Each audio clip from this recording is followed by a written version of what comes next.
Thank you for staying with us. Now let's get the show started. During the week, gunmen abducted and killed one student, abducted several others at the Government Science College, Kagara, in Rafi local government area of Niger State.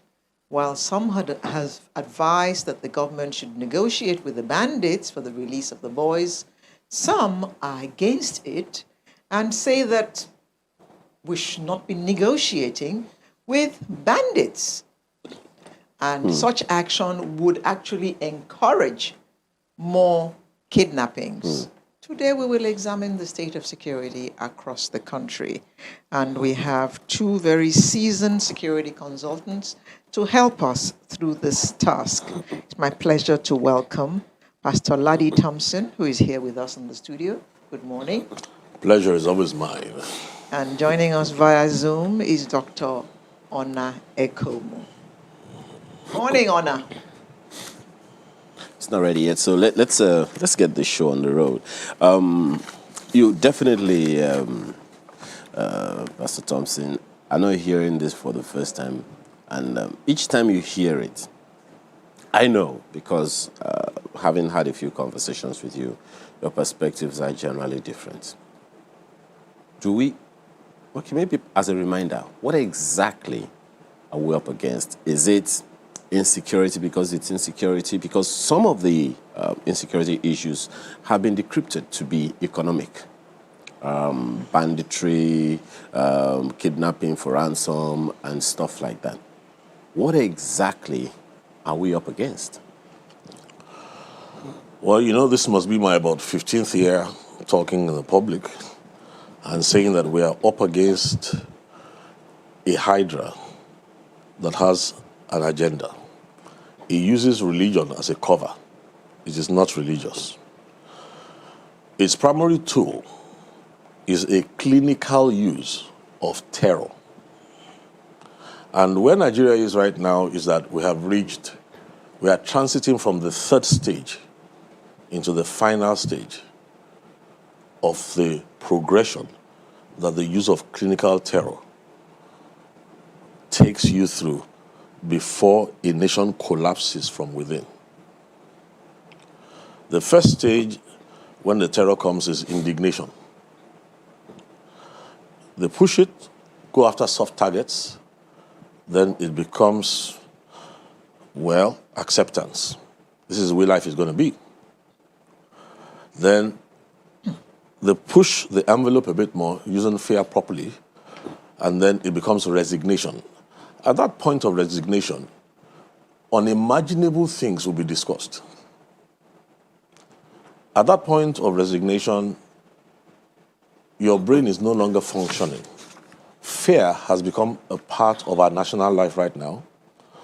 And so a lot of people are accommodating things they would never have accommodated. Let me put it like this. Imagine a community of married people, and somebody comes in with some boys and says, "Can we borrow your wife overnight? We will return her tomorrow. We just want to give her pleasure, but we'll return her tomorrow." The average man will take that person apart, you know. But they come in and they talk to the first person and say, "We just want to borrow your wife for the night."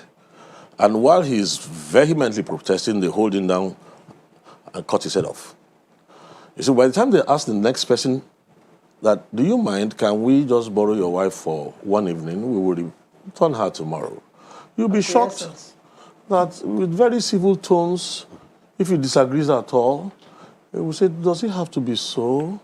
He'll be very meek. And then he starts negotiating. "Can't you just have her till midnight and bring her back?" So this is where we are in Nigeria right now. We are transiting from this third stage into the final stage. It's been a learning curve. It's a systemic problem. And Nigeria has tried its best, I must tell you.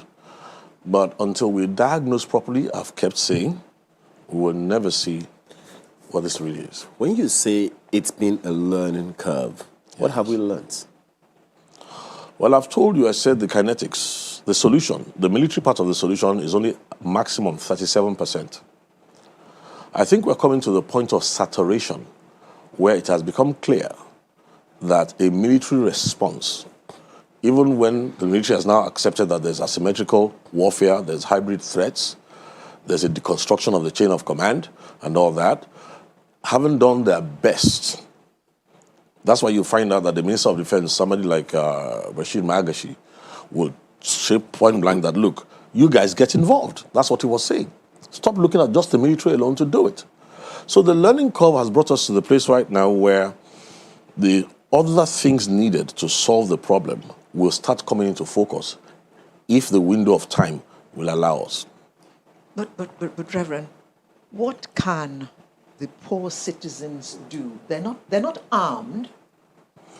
So when these threats come along, what do they do? Okay, look at those on the Lagos-Benin Expressway, for instance. They don't have guns, they don't have knives, so what do they do when these threats come along? Well, the point is we need to understand that there's a non-military aspect to solving this problem. And that is what the rest of Nigeria needs to do, a non-military aspect. The non-military aspect, first of all, is that we need to build a coalition across all divides. If we don't do that, we're not going to survive. What this is that it is opportunistic. So all our religious cleavages, our tribal cleavages, political cleavages, it embraces and uses everything because it's a global problem with an architecture of thought that is highly advanced. It changes its face, uses different actors, funds, defunds, changes form, so that before you can even detect it, you have to be able to concatenate. And, that's one of the things that in the Nigerian healthcare system, there are sicknesses and diseases that when the Nigerian system says, look, we can't handle this, we take the person abroad. So also in the area of security, I remember in 2012, I remember granting an interview that was on the front page, I think it was The Sun. I remember it was, I think, a Iboka. And I then said that President Jonathan is a wartime president. And that the only reason they have not declared war is because it's a new war form. Now, we're under the dispensation of President Muhammadu Buhari, who is a military general. So the 37% will be complete. But we're still not going to now discover that even with his 37%, we are still not going to win. We're dealing with something that's extremely clever. So what am I trying to point out? Right now, for instance, we're at a stage where I feel sorry for us. If you read the newspaper, November 7th was a Sunday in 2004. At that time, Bishop Makianla used to be was the CAN president at that time. At that time, a young fiery cleric returned from, I think, Saudi Arabia and settled in Kaduna. His first tafsir in the mosque was hot. It was incendiary. He threw down the Nigerian constitution, said, what rubbish is this? He said, how can the nation survive with hypocrites, with unbelievers, with pagans? And he began to incite the people. This was in the mosque in Kaduna. Now, it was televised, it was put on radio for days after, but it was in Hausa language. This fiery clerk did not realize that there are patriots all over this country, Muslims and Christians. So the tape ended up in Lagos, and there was a build-up to kill people at that year in 2004 in Kaduna. At that time, the salvation of Nigeria, if I tell you who God used for us then, you may not believe it, but we had to, after we found out that we informed the security organizations, we did all that had to be done, things were still proceeding in Kaduna. The build-up towards violence to killing people was still on ground. Don't forget I was serving the CAN president then. So we called the media to assist us. And it was the media who solved the problem. And the major person whose contribution worked the most was that of Femi Adesina. See, that's why sometimes I look at people when they abuse Femi Adesina and all that, and I say, you guys don't understand the kind of war we are up against and how that uninformed opinions only make matters worse. Femi Adesina almost lost his job in 2004 because he took the front page and addressed the issue. And if you look at the front page, Archbishop Akinla was on one side saying, you want to kill my people. On the other side, there was this fairy cleric who said, I only hate those who drink beer. When that publication went viral, it became a global issue, which is still going to become again. That young sheikh ran out of Nigeria. Adesina almost lost his job, but his superiors then, his senior then, because he stuck out his neck to say, look, you can't kill people under our watch. The correspondent in Kaduna, I think, was sacked instantly before they found out that the story did not break from Kaduna. Now, Adesina is in the presidency, but I know he hasn't changed. It's just that he's a wise person who knows that influence has to be used properly. That same sheikh today is becoming the hope of Nigeria. Is that sheikh today who walks into the Sambisa forest and negotiates, says he wants to negotiate on Nigeria's behalf? Is that same sheikh who has been able to get in contact with the people who kidnapped students in Niger State? Now, if that sheikh becomes the go-between between all of us, look, I trust the government. I trust our military. I trust our people. But that sheikh, if Nigeria makes the mistake of making him the go-between to negotiate the so-called release, let Nigeria go back in 2014 and see what that sheikh said. Let Nigeria go back in 2012 and see his comments. His comments then was that, why should you kill Boko Haram? They are actually our brothers. They are Muslims. Just get your soldiers out of the way. Get your police out of the way. It's an internal affair. It doesn't concern you. Those were his comments. One later comment then was that they should kill the serving president. They should kill the chief of staff. They should kill so very incendiary talk then. Okay. And that Nigeria would know peace. Now, that is now the hope of Nigeria. And I'm telling you something, if we make the mistake of playing into their hands, because you are dealing with global intelligence, don't think he has come up by himself. He's come up with a global lobby with all sorts of things behind him. Okay. Well, we need to take a break now, because this is getting, rather interesting, and hope that by the time we return from the break, Dr. Onaihomo would have joined us. So please stay with us.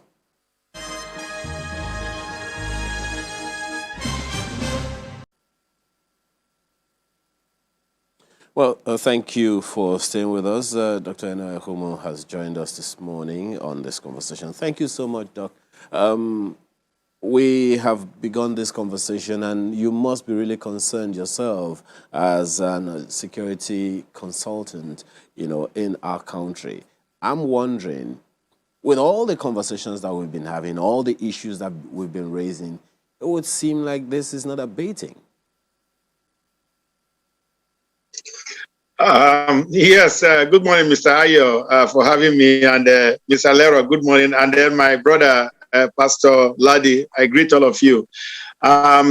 We have a very naughty problem, a very stubborn problem, if you may, and this is, I've described this in the past, that if you have a disease and you keep applying the wrong cure, it will never heal. And in fact, it might end up killing the organism. And that is what I hear, the kind of thing, the analogies and the analysis I'm hearing from Pastor Ladi at the studio. This problem has festered for far too long. And there's been, it's mutating. Just take COVID, for example. COVID now has so many variants. And that is what is happening to this problem. Boko Haram has been on ground for 12 years, and it's mutated into these headsmen, banditry. I call it metastasis of insurgency throughout the country, and of course, certainly, it's now gone beyond a northern problem. It's now a southern problem too, because it's even right there in my home state, Edo State. Also, I heard my governor this week saying that we are not going to cede any land to any bandits, and so on and so forth. So it's really a very serious problem, and it has potential for probably setting this whole country on fire.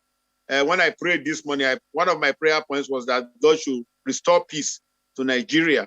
But then it is us, the men, you guys, the media, that have to work together to ensure that this peace is restored. because the policy choices of our political actors, they are very important. They must make wise choices. They must look to the future of this country. And we must deny the Americans their prediction that Nigeria will fold up in 2015, which, of course, didn't happen. We are 6 years down the road. But we are knocking on that 2015 door again. 2015 as a metaphor. We are knocking on the door again. We are trying to disintegrate this country. And it's very simple. I keep saying people come, they make all kinds of political statements. And I'm like, look, the problem we have in Nigeria is that security is not in place. When I say security, I'm not even talking about national security in the context of when Nigeria going to war with Cameroon or Niger or whoever, or even with France. I'm not talking about that. I'm saying simple things. You have headsmen in the bush kidnapping people. Those people should be shown they are 6 feet. And it's as simple as that. There are ways of going after these people. Ladi is talking to you in the studio there. He's a treasure trove of knowledge of fighting fighting insurgents, counterinsurgency, anti-terrorism. These are skills that we need to give to people. So the problem simply, to just make my opening comments crisp, Ladi, is that our problem in Nigeria is we have too many soft targets, and we have very lax, or perhaps in fact no enforcement of the laws. So we need to build back our law enforcement capacities. We need to deal ruthlessly with people who are trying to cause problem in this country, because you see bandits coming from Mali, from Burkina Faso, from Futa Jalon, wherever the hell in Senegambia. They come in here with their heads. They find a safe haven in Nigeria because it's porous. They start attacking citizens. They start taking over farms. 3 local governments in Niger State are under bandit control today. Shiroro, Rafi, Amuya. So what are we talking about? So if the bandits control Rafi local government and they go and collect students from Kagara, which one is their own? They own it. So, I mean, we have to negotiate with them, have to pay them good cash so that they can give us our students back. And it's just it's a scam going on in this country. So we really need to have the federal government sit back and say, you know what, this is going to stop. And then we need to rebuild a good security infrastructure, architecture that will help us ensure that this works out. So it's unfortunate, but that's what we have in the country today. Yeah, we're talking about, some people have advised the government to go and negotiate with these bandits who have taken these boys so that the boys can be returned. What is the implication of negotiating with bandits and kidnappers? Thank you, Mr. Lero. The implication is that you get the captives back. That's if they are nice, because you can actually pay. Like in the case of Chief Dennis Abuda in those State, the guy they kidnapped at Benin Bypass on the 30th of January, they paid 16 million, but they killed him. In fact, they had executed him right by the roadside, marching into the forest because he wasn't able to keep up. But his family didn't know. They hoodwinked the family and they paid 16 million all the same. So yes, you could pay and not get your relative back. But the point is now, when 3 days ago, when the boys were kidnapped, some political executive in Niger State, I won't name his name, he got up and said, we will never negotiate with terrorists. And when I was interviewed, I said, oh, don't mind him. They will negotiate. Don't mind him. He doesn't know what he's saying. He's a young man. He's new to the role. They will negotiate. And of course, lo and behold, in fact, he's one of the leaders of the negotiation today. So the point here being, when you have been had, you have been had. I mean, there's no two ways about it, because we have shown that we don't have the enforcement capability to rescue people who are in the custody of bad guys. We have shown that abundantly. Now, the capability that the IGP's rescue team has demonstrated, and which is good, is that we can get get some of the perpetrators after the fact. But, you know, those are the kind of guys, like when you talk about Evans, the kidnappers who live in town, those guys who live in the bush, who is going to go after them in the bush? Because if the police go in there, they will grab them also, and they will make other people pay ransom. They will make their family members pay ransom for them. So the point I'm making here is that we know that we are not, we should focus really on prevention of these kinds of things. And how do we prevent it? We need to harden the populace. We need to do soft target handling. We need to give our people information about how to avoid being victimized. Look at that school in Kagara. That school is a mess. For example, if I saw the video footage, it's a mess. There's no soft target hardening that was in place there. Yet that was a school that in Rafi local government, which is a headquarters of the bandits. So I mean, give me a break, man. I mean, we are not serious about security, and we really ought to be. Pastor Ladi, if we know where these criminals are, instead of negotiating with them, can't we just use our firepower to destroy the whole place? I'm thinking about David Koresh, for instance, and the Branch Davidians. In the end, the whole place was leveled to the ground. I wish we could have resolved it like that. But you see, he understands what he's saying. See, you are dealing with something that's a lot more intelligent than that. What you're looking at is just the military head of it. Don't forget that in the tenure of Goodluck Jonathan as president of Nigeria, he said, I have some of them in my cabinet here. So we're talking about infiltration. We're talking about some of them in media. We're talking about a hydra. We're talking about a global effort. We're talking about financials. You see, when you're dealing with something that's very intelligent, you can't afford not to outthink it. So if you say, oh, let's just go after this, you'll find out that most of the times, even before you get to where they are, somehow somebody has informed and they've disappeared. So how do you deal with that? Apart from that, there are strategies. The most dangerous people are not the people who are in the forest. Honestly, that's just the brawn, that's the muscle. For all the noise Shekau was making, he's not the intelligence behind this whole thing. The more dangerous are the more intelligent ones, and those who have been able to infiltrate us here. So if there were moles in the time of Goodluck Jonathan, what gives you the assurance we still don't have moles in government till now? What the president also, said recently, quoted to have said recently, that there are influential people here and there who are behind some of these activities that is going on. Even the IGP was also quoted to have said that they know the abductors and that they're going to go after them. Question then is, what are we waiting for? Well, again, you're dealing with something very intelligent that has studied you, but its weakness is this. They don't have numbers on their side. My question is along this line. Does that mean that one way or another, government is either permitting or conniving? You see, I want to be very careful because the average Nigerian, when they listen to us talk like this, sometimes get very emotional. They keep attacking personalities, keep attacking people. We have a systemic problem. If we did not have a systemic problem, they would not be taking advantage. They would not be so opportunistic. So even if we made all the noise about one person or the other person, there's still a lot more work we need to do. For instance, I said to you, every nation of the world that has this problem, the first thing you build up is when you have like the balance of politics between two parties, you build up a bipartisan coalition. You make sure that everybody is on the same page. Now, as long as you allow them to separate you to the point of no return, they will always have the advantage.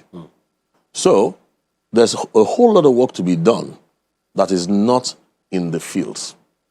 Now, that is what we are neglecting, and that is why they are gaining advantage over us. We need to isolate them. In numbers, let me tell you first of all, you are dealing with something intelligent. What is the total? We have 200 million plus people in Nigeria, okay? What is the total number that you have in the Nigerian police force? You know the number. What is the total number that we have in the Nigerian army? You know the number. People have been watching us for a while. They saw that when we had engagements on 3-4 fronts, we had reached the limit of our security structure. So in a war like this, it is a war. You need to recognize it's a war. Let people know we're at war. It's a new type of war, not the old warfare. Okay? It's a new war. And what we're going to do now is that we want to make all citizens, Muslims and Christians, across all divides, we want to come and work together to defend the future of our nation. You see, a politician thinks only about the next election. But right now, if Nigeria is going to survive, we are going to need statesmen who think about the next generations. There will be no election. Let me tell you something. What I mentioned to you about the sheikh who is handling negotiations now, if he is the one, there are beautiful Islamic leaders in Nigeria who have integrity, who have a whole lot of things. We are not going to look at somebody who already is radicalized to pretend as if he is negotiating with radicals. Because once they succeed at that, there's no need for soft targets anymore. You now have standing armies all over the country, well located, infiltrating all your institutions. And when you deal with a person as clever as that sheikh, that chameleon, you're going to find out that his cohorts who are working and are morphing are going to work with him from across the entire world. And by the time they finish Nigeria, we will enter the fourth phase. No need for all this kidnapping one person or the other. All that we don't need anymore. That's scary enough, really. Sincerely. Let me talk to Dr. Ehum. The former chief of army staff, said recently that, just as Pastor Thompson has also said here, military intervention is very minimal in this war as it is that we are engaging. It was in that conversation, he said, and I quote, "Military action is just one aspect, and this is one mistake we have been making. It is only the military that is seen to solve the issue of security challenges." He also said political, economic, and social factors were responsible for fueling the security challenge over the years, adding that those factors must be addressed. Development should be progressive, there should be roads everywhere, employment, schools, hospitals. He went on and on.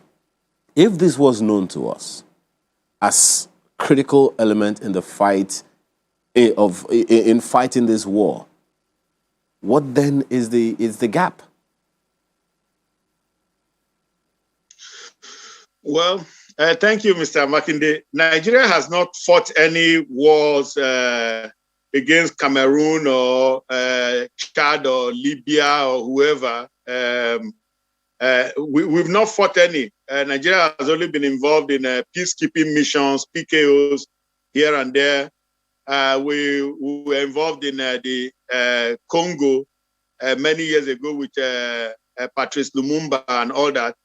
So that's all we've had. The military has really been more a domestic animal, making coups and counter coups. And more recently, since 2009, becoming involved in fighting insurgencies and terrorism.